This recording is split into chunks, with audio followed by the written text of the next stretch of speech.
2020년 5월 31일 성령 강림절 예배를 시작하도록 하겠습니다. 다 같이 조용한 기도를 드리시겠습니다.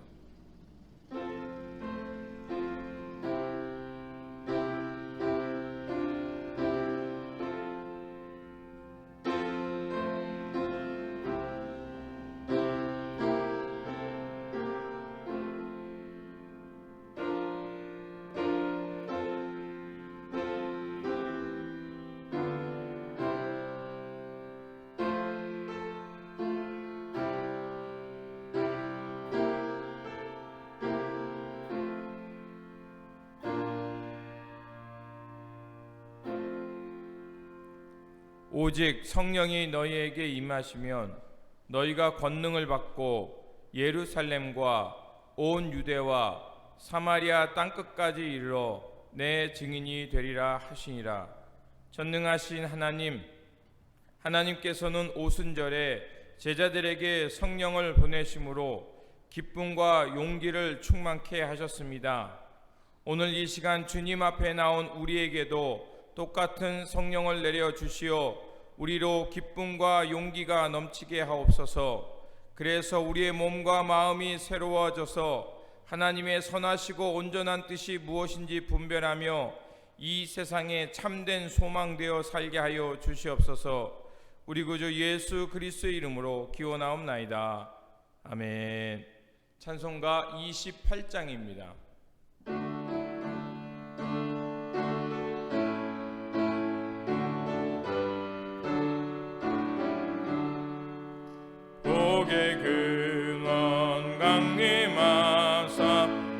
찬송하게 하소서. 한량없이 자비하신 증량할 길 없도다. 천사들의 찬송가를 내게 가르치소서. 그 속하신 그 사랑을 항상 찬송합니다. 주의 크신 도움받아 이때까지 왔으니 이와 같이 천국에도 이르기를 바라네. 하나님의 품을 떠나 죄에 빠진 우리를 예수 구원하시려고 보혈을 여주셨네. 주의 귀한 은혜 받고 일생 빚진 자 되네. 주의 은혜 사슬 되사 나를 주께 메소서.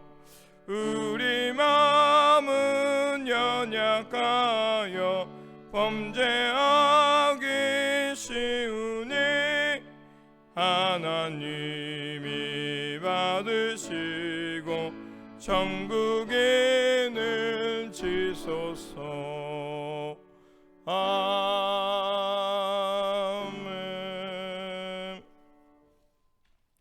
성시교독은 시편 104편 24절에서 35절까지 말씀입니다. 여호와여, 주께서 하신 일이 어찌 그리 많은지요. 주께서 지혜로 그들을 다 지으셨으니 주께서 지으신 것들이 땅에 가득하니이다. 거기에는 크고 넓은 바다가 있고 그 속에는 생물 곧 크고 작은 동물들이 무수히 하니이다. 그곳에는 배들이 다니며 주께서 지으신 라워야단이 그 속에서 노나이다. 이것들은 다 주께서 때를 따라 먹을 것을 주시기를 바라나이다.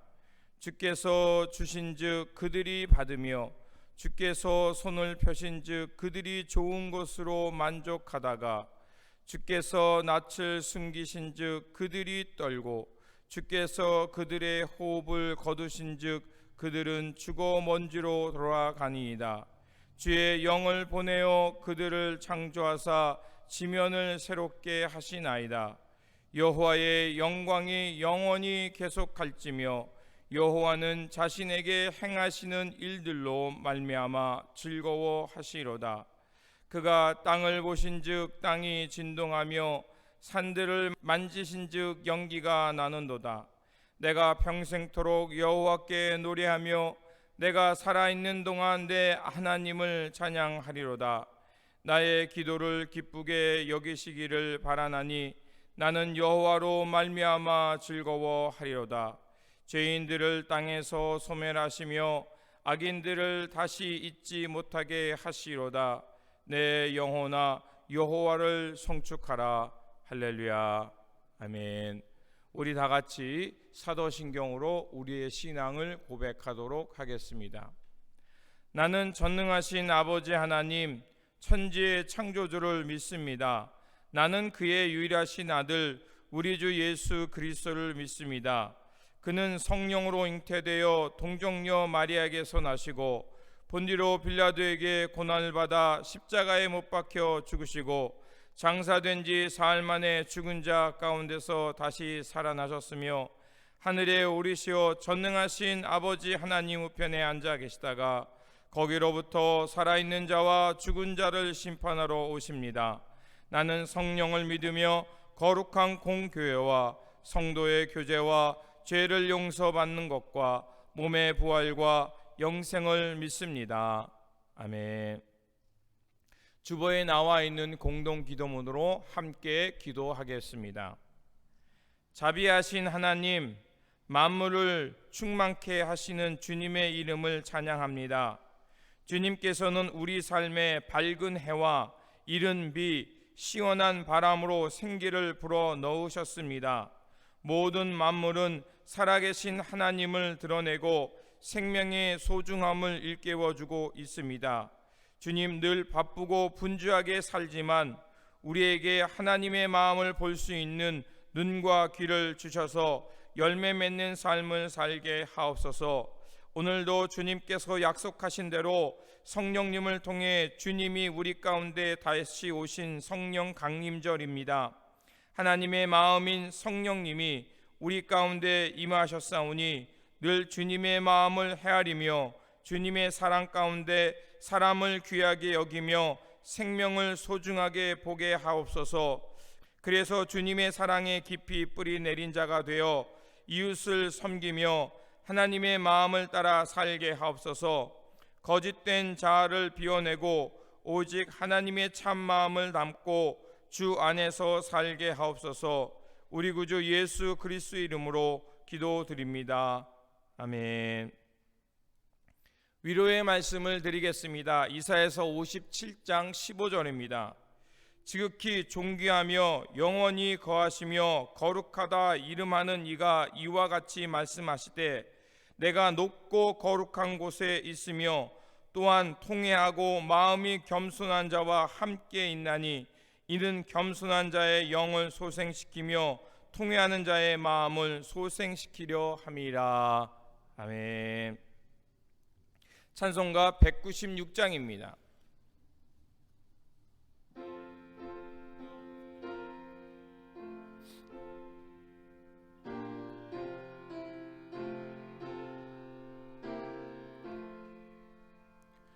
성령의 은사를 나에게 채우사 주님의 사랑 본받아 나 살게 하소서.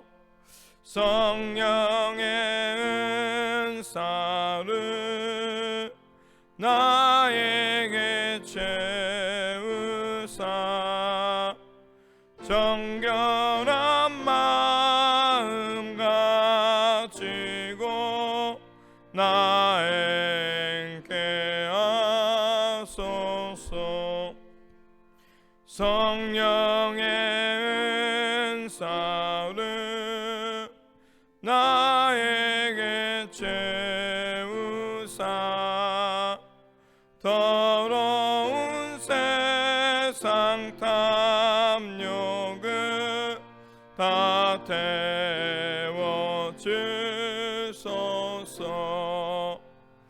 성령의 은사를 나에게 채우사 영원한 주님 나라에 나 살게 하소서.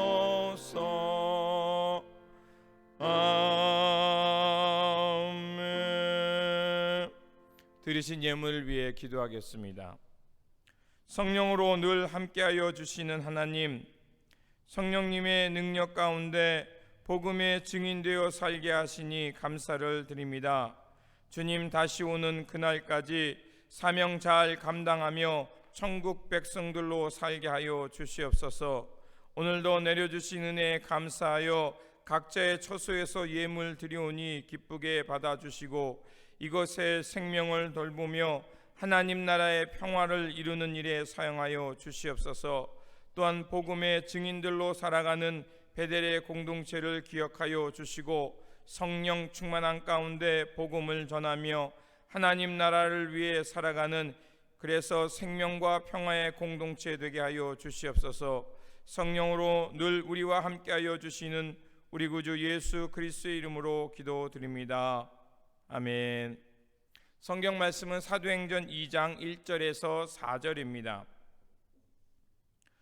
오순절 날이 이미 이름에 그들이 다 같이 한 곳에 모였더니 호련히 하늘로부터 급하고 강한 바람 같은 소리가 있어 그들 위 앉은 온 집에 가득하며 마치 불의 혀처럼 갈라지는 것들이 그들에게 보여 각 사람 위에 하나씩 임하여 있더니 그들이 다 성령의 충만함을 받고 성령이 말하게 하심을 따라 다른 언어들로 말하기를 시작하니라. 아멘. 광고 말씀을 전하겠습니다. 진리와 참마음으로 각자의 처소에서 예배 드리는 성도님께 주님의 평안과 기쁨이 충만하시기를 바랍니다. 그리고 일상이 많이 회복되어 있습니다. 하지만 아직 안전한 공중 예배 가이드라인이 준비되어 있지 않아서 그것이 준비될 때까지는 계속해서 온라인 예배로 드리도록 하겠습니다. 조속한 시일 내에 안전한 가이드라인을 만들어서 우리가 함께 모여서 예배 드릴 수 있도록 최선을 다하도록 하겠습니다. 나머지 광고는 주보를 잘 참조해 주시기 바랍니다. 기도하겠습니다. 말씀으로 천지를 창조하신 하나님, 이 시간 주님의 말씀을 향해 나아갑니다. 말씀만이 우리를 새롭게 하오니 주의 말씀을 통하여서 주님의 생명과 하나님의 마음에 사로잡히는 시간이 되게 하여 주시옵소서. 우리 구주 예수 그리스도의 이름으로 기도드립니다. 아멘. 오늘은 절기로 오순절이면서 성령 강림절입니다. 오순절이라는 기준은 이제 6월절로부터 50일이 되는 날이기 때문입니다.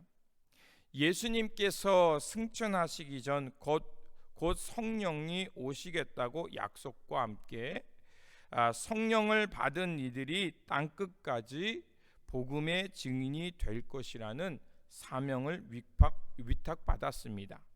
그리고 열흘 후에 6월절에 유대인의 명절인 오순절 날에 성령님이 임하신 것입니다.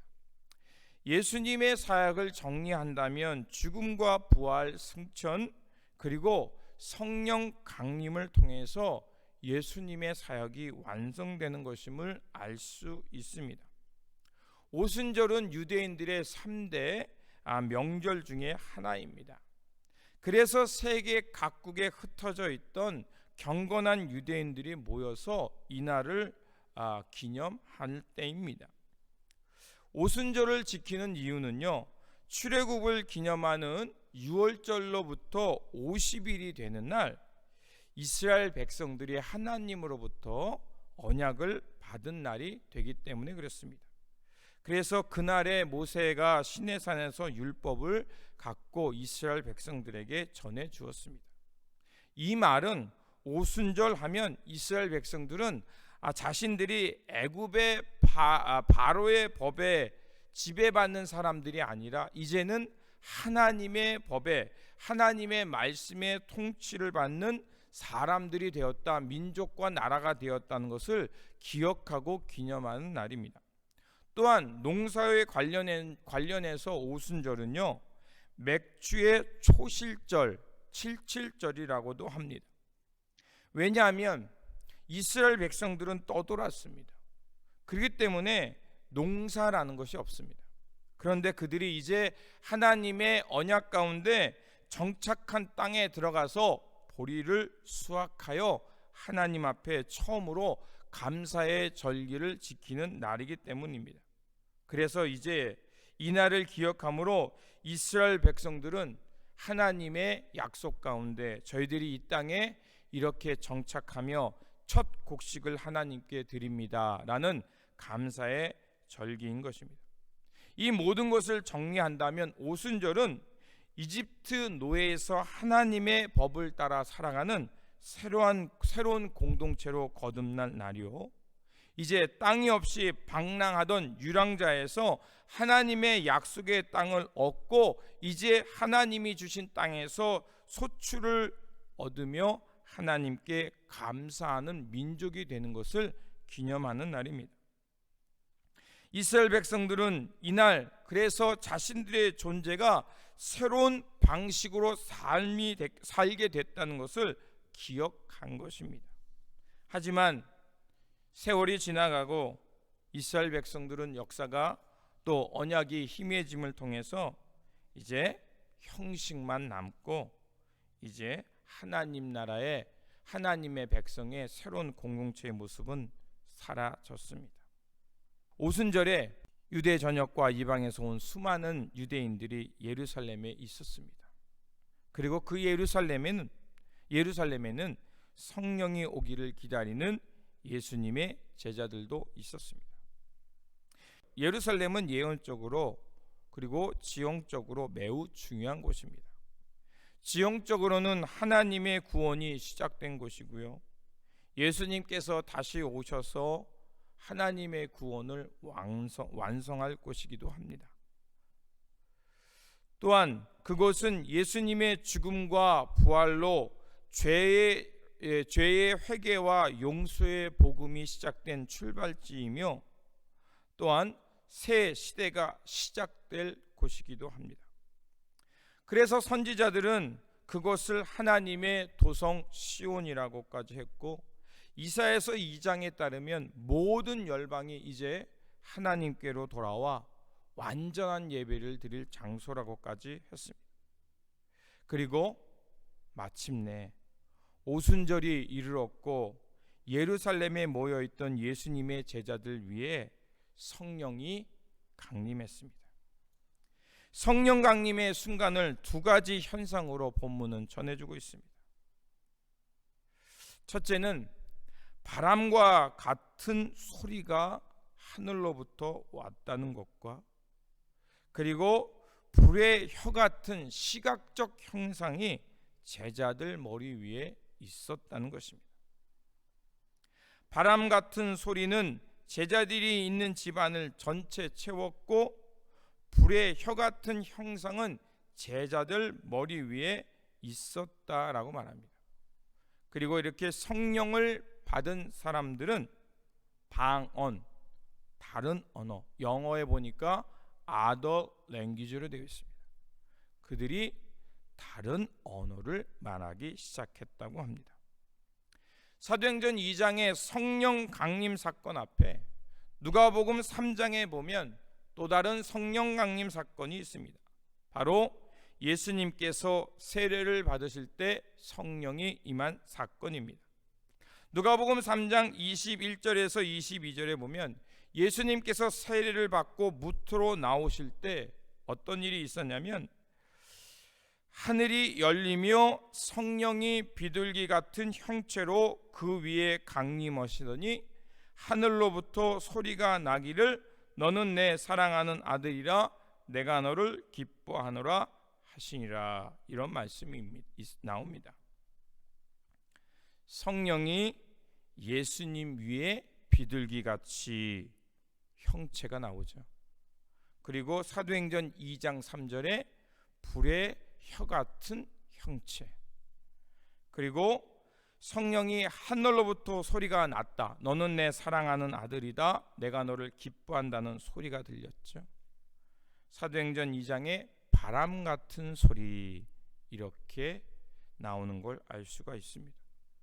그리고 예수님께서 성령에 이끌려서 광야에 갔다 오신 후 이제 공생애를 시작하시면서 첫 설교가 바로 누가복음 4장에 나오는데, 예수님의 첫 설교는 무엇입니까?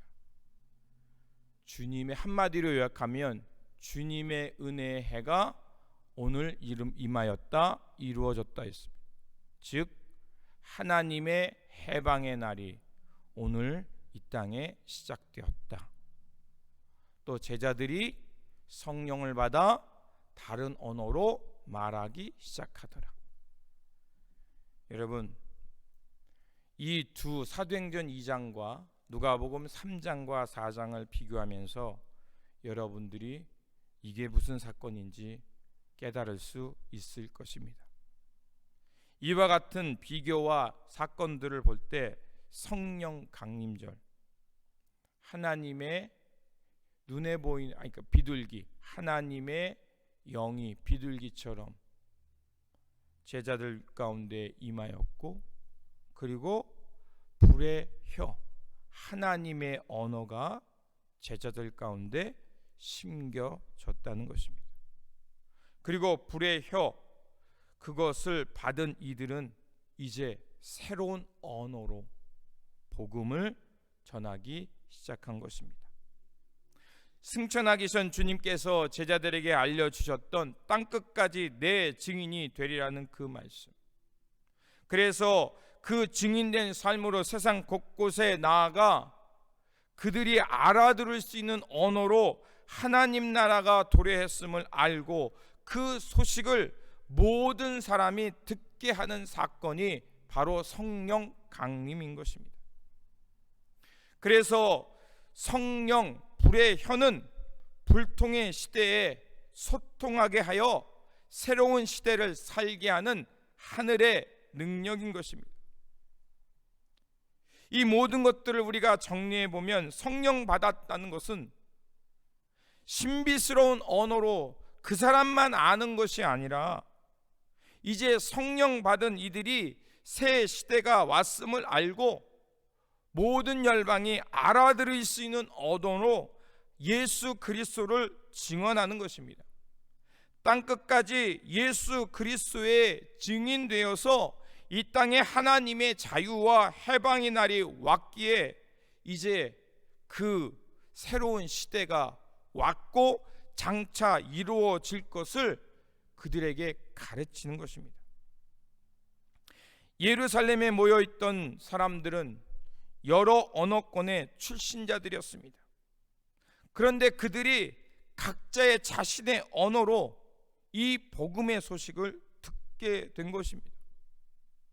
그래서 성령 강림절은요, 나누어지고 갈라진 세상에 하나님의 복음을 통해서 통합과 소통과 화해를 이루는 날인 것입니다. 새 시대의 시작을 우리가 어떻게 알 수 있을까요? 바로 성령의 임함을 통해 알 수 있는 것입니다. 그래서 새 시대를 알리는 표적을 누가는 우리에게 다른 언어, 방언이 시작되었다고 말하는 것입니다. 방언, 다른 언어를 말하는 사람이라는 것은 듣는 사람마다 누구나 하나님의 복음을 알아들을 수 있게 전했다는 것입니다. 그렇다면 사람들이 왜 듣지 못하고 알 수 없는 세상이었을까요? 그 이유를 창세기 11장 바벨탑 사건에서 우리는 그 이유를 알 수 있습니다.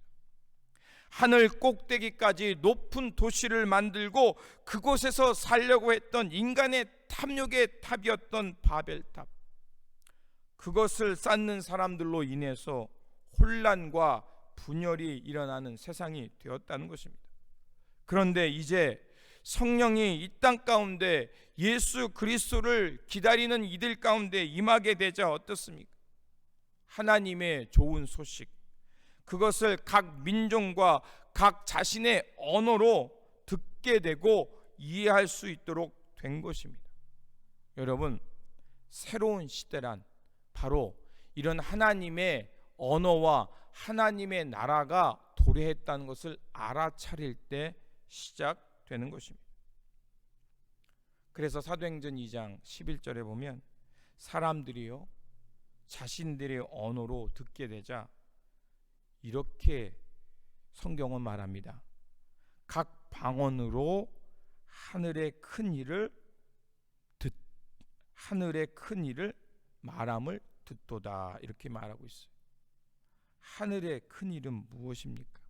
그것은 바로 예수 그리스도의 십자가, 꺼려지고 미련해 보이는 예수 그리스도의 십자가가 바로 대속의 제물이며 은총이라는 것을 깨달았고, 예수님의 죽음으로 끝나는 게 아니라 부활 승천하셔서 하나님의 의, 하나님의 구원에 이르는 유일한 길이 되신 것을 많은 사람들이 듣게 됐다는 것입니다. 그러자 사람들은 어떻습니까? 당황했다고 말합니다. 당황했다는 것은 무엇을 말합니까? 우리가 잘못 살았구나, 우리가 잘못된 것에서 구하고 있었구나라는 것을 일종의 깨닫는 것, 인라이트먼트, 그 전에 보지 못하는 것을 볼 때 어떻습니까? 당황하는 것입니다. 우리가 그 전에 코로나 사태가 있기 전에는 세상은 다 그렇게 돌아가는 것이라 생각했습니다. 그런데 코로나 사태를 위해서 우리가 자연을 훼손하면 어떤 일이 일어나는구나 당황하면서 깨닫게 되는 것입니다. 그리고 지금이야말로 우리가 고쳐야 할 때일구나 라는 것을 깨닫는 것 같은 이런 당황을 말합니다. 자, 그들이 당황하면서 이제 어찌할 바를 모르고 있을 때 사도행전 2장 16절은 이제 제자와 베드로의 설교를 우리에게 말해주고 있습니다.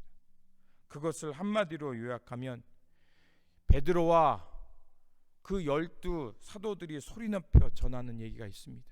그게 무엇이냐면 내가 내 영을 모든 육체에 부어주리라. 하나님의 성령은 특정인에게만이 아니라 이제 하나님께서 하늘을 여시고 모든 열방을 향해 성령을 내려 주시겠다는 것입니다. 그리고 성령이 내린다는 것은 뭘 말합니까? 하나님의 심판의 때, 하나님께서 진리와 또 거짓을, 의와 불의를 판단하는 기준을 우리에게 가르쳐 주신다는 것입니다. 그게 바로 하나님의 심판입니다. 그 심판의 때를 알게 하신다는 것입니다. 그리고 그 심판의 때에서 하나님의 진노, 영벌을 받지 않는 길이 무엇인지를 알게 하여 주시겠다는 것입니다. 그래서 21절에 사도 베드로가 이렇게 설교하죠. 누구든지 주의 이름을 부르는 자는 구원을 받을 것이다. 아멘입니다. 하나님의 심판은 죽음으로 파멸로 끝나는 것이 아니라 바로 죽음의 심판에서 벗어나서 이제 하나님의 구원으로 새하늘과 새 땅을 살게 하시는 통로인 것입니다. 성령 강림은 하나님과 사람 사이에 막혀있던 담, 그래서 소외하고 분열하던 그 담을 극복하게 하고 화해하게 하는 것입니다. 사람으로 하여금 또한 죄와 사망에서 벗어나 하나님의 용서, 자비의 마음을 알아듣게 하는 것입니다.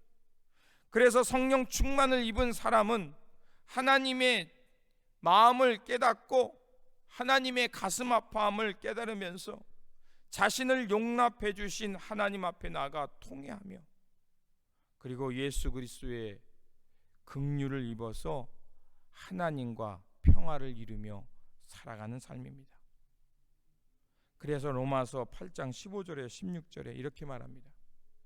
성령 충만하다는 것은 우리가 더 이상 무서워 떠는 영을 받은 것이 아니라 양자의 영을 받았다라고 말합니다.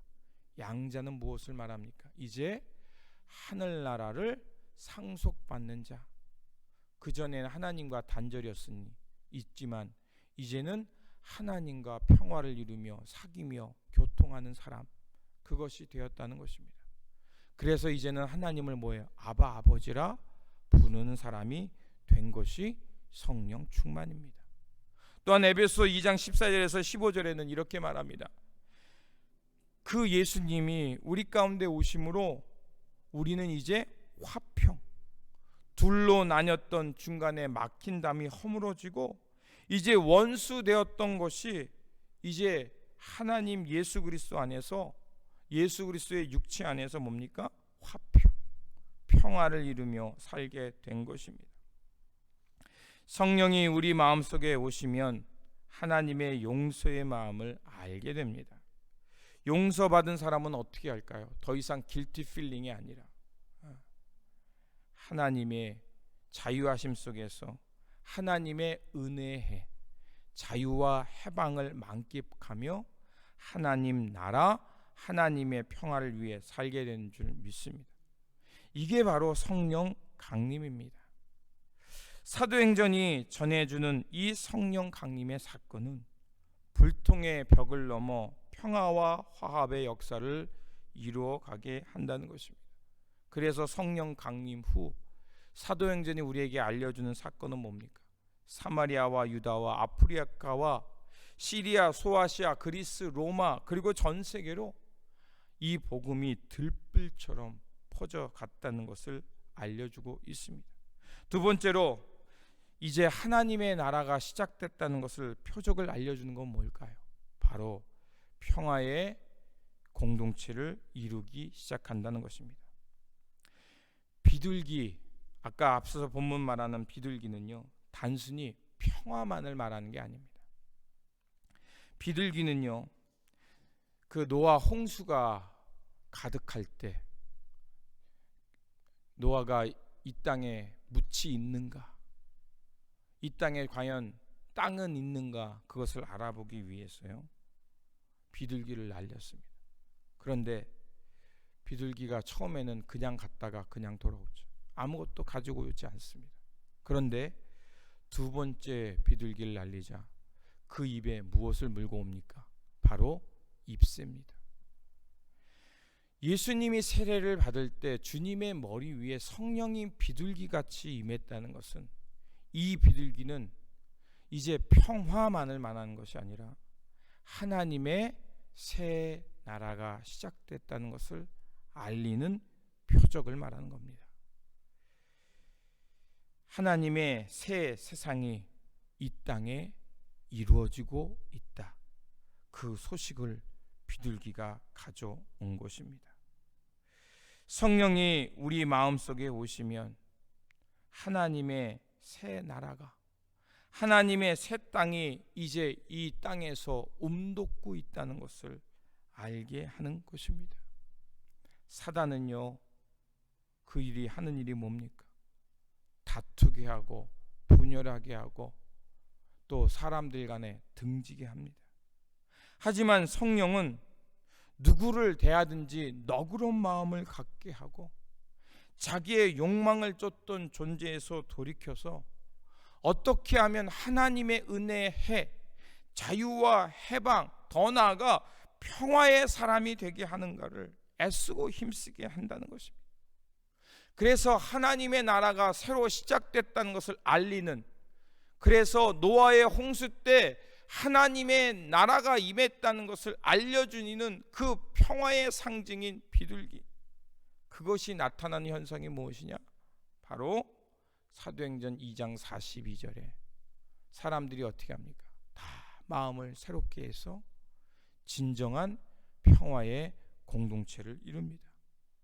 각자의 재선을 가지고 더 많이, 더 높이가 아니라 그것에 있는 것에 감사하면서 할 수 있는 한 최선을 다해서 필요한 이들, 혹시 이 땅에 우리가 함께 살아가는 이들의 헐벗고 굶주리고 또 고통당하고 있는 것은 아닌지 돌아보는 평화의 공동체로 변한 것입니다. 그리고 그들이 어떻게 합니까? 그런 변화로 끝난 것이 아니라 날마다 예수 그리스도 안에서 떡을 떼면서 하나님께 예배하며 하나님의 마음이 충만해지도록 기도하며 살았습니다. 성령 충만, 성령이 우리 가운데 오시면 메말랐던 땅에 웃음과 평화, 차별과 소외가 있는 땅에 일치와 통합이 일어나는 줄 믿습니다. 그래서 사도행전을 여러분 잘 보십시오. 그렇게 성령이 충만하자 사도행전 8장에 빌립이 이디오피아 내시에게 세례를 베풉니다. 율법에 의하면 내시는 하나님의 백성이 될 수 없습니다. 그런데 그는 세례를 받았다는 건 뭘 말하겠어요? 그가 하나님의 백성, 하나님의 사랑받는 자녀, 그가 됐다는 것을 말합니다. 이런 사건은 수없이 많이 나옵니다. 서로 사랑의 계명이 무엇인지를 깨닫게 되었고, 사도행전 10장에서 고넬료 사건, 자신들을 지배하고 폭력으로 억눌렀던 그가 베드로에 통해서 성령 충만 받죠. 성령 충만 받았다는 건 뭡니까? 예수의 이름으로 세례를 받고 하나님의 자녀, 하나님 나라의 상속자로 변화되었다는 것입니다. 죄를 떠나서, 적대적인 마음을 떠나서 한 몸 이루는, 그리스도 안에 한 몸 한 공동체를 이루는 평화의 삶을 살게 됐다는 것입니다. 성령은 바로 우리 가운데 오셔서 이 모든 것들을 일깨워주고 새 계명 따라 살게 하는 것입니다. 단순히 문자적으로 이해하는 것이 아니라 그것을 넘어서 삶 속에서 하나님이 가르쳐 주신 아가페적인 사랑을 실천하는 것입니다. 그리고 이웃들에게 나아가 하늘의 평화를 이루며 그 이웃들과 함께 기도하며 하나님의 나라를 완성하기 위해 애쓰고 살아가는 삶이 되게 하는 것입니다. 여러분, 새로운 시대가 열렸다는 걸 우리가 어떻게 알 수 있을까요? 바로 성령 강림을 통해서, 또 성령이 이 시대 가운데 다시 오심을 통해서 우리가 하나님 나라가 시작되고 있음을 깨닫게 되는 줄 믿습니다. 특별히 여러분 어떻습니까? 지금이야말로 화합과 평화가 있어야 할 때 아니겠습니까? 인종으로 나눠지고 문화로 나눠지고 경제적 차이로 차별하며 분열하는 시대입니다. 이 시대 진정으로 필요한 것은 무엇일까요? 눈에 보이지 않는 바이러스 때문에 서로의 잘못을 탓하고 분노하고 있습니다. 우리는 잘 알고 있습니다. 이와 같은 길은 결코 통합과 평화를 이루지 못한다는 건 우리는 20세기 역사를 통해 분명히 깨달았습니다. 우리는 이전과 같이 살아서는 안 된다는 것이 분명히 우리에게 말해주고 있습니다. 새로운 삶, 이전과 전혀 다른 삶을 살도록 해야 합니다. 그렇다면 어떻게 해야 종교적, 이념적, 지역주의를 떠나서 취향과 성격 차이를 넘어서 통합하고 소통하고 평화를 이루며 진정한 하나님의 평화를 향해 살아갈 수 있을까요? 바로 성령 강림을 통해 이루어질 줄 믿습니다. 성령 강림은 옛 시대를 종식하는 것이고 새로운 시대가 도래했음을 알게 하는 사건입니다.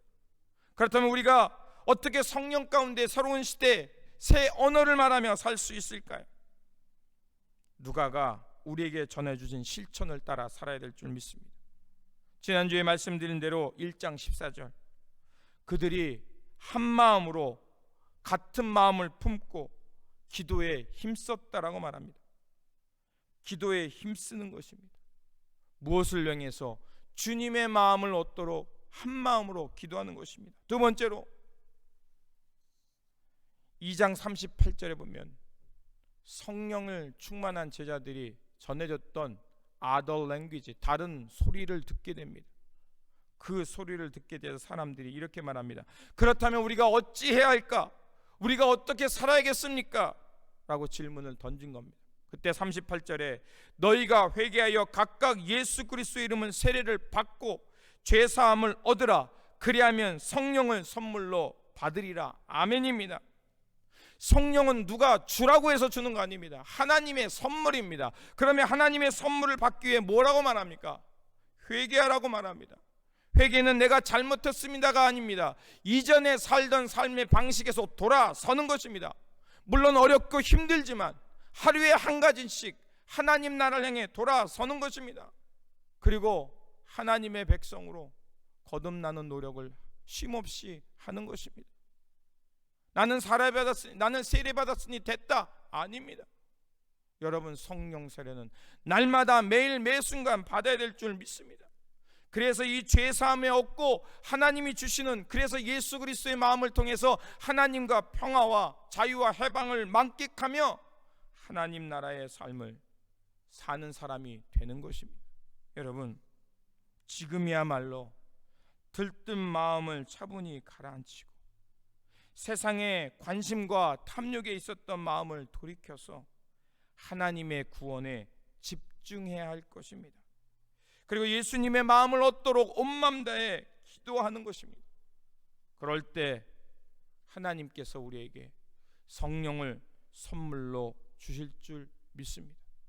이렇게 우리 성도님 한 사람 한 사람이 성령님께 사로잡힐 때 우리는 평화의 세상, 복음을 증거하며 하나님 나라가 우리 가운데 임했다는 그 새로운 시대의 새로운 언어를 말하며 평화를 이루며 살아가는 삶이 될 줄 믿습니다. 이러한 하나님의 평화와 생명을 살아내는 복음의 증인들, 성령 충만한 성도님들이 되어 살아가시기를 다시 한번 주님의 이름으로 축원드립니다. 아멘입니다. 기도하겠습니다. 성령으로 우리를 가르치시고 이끄시는 하나님, 성령님을 통해 잠자던 우리 영혼을 깨워주시고 하나님과 함께 호흡하며 하나님 나라의 평화를 위해 살게 하시니 감사를 드립니다. 이제 우리가 성령님과 더불어 충만함 가운데 살게 되었사오니 우리 안에 어둠을 몰아내게 하시고 밖으로는 분쟁과 불의를 몰아내며 주님의 평화를 이루며 살아가는 하나님 나라의 평화 공동체 되게 하여 주시옵소서. 우리 구주 예수 그리스도의 이름으로 기도드립니다. 아멘. 찬송가 511장입니다.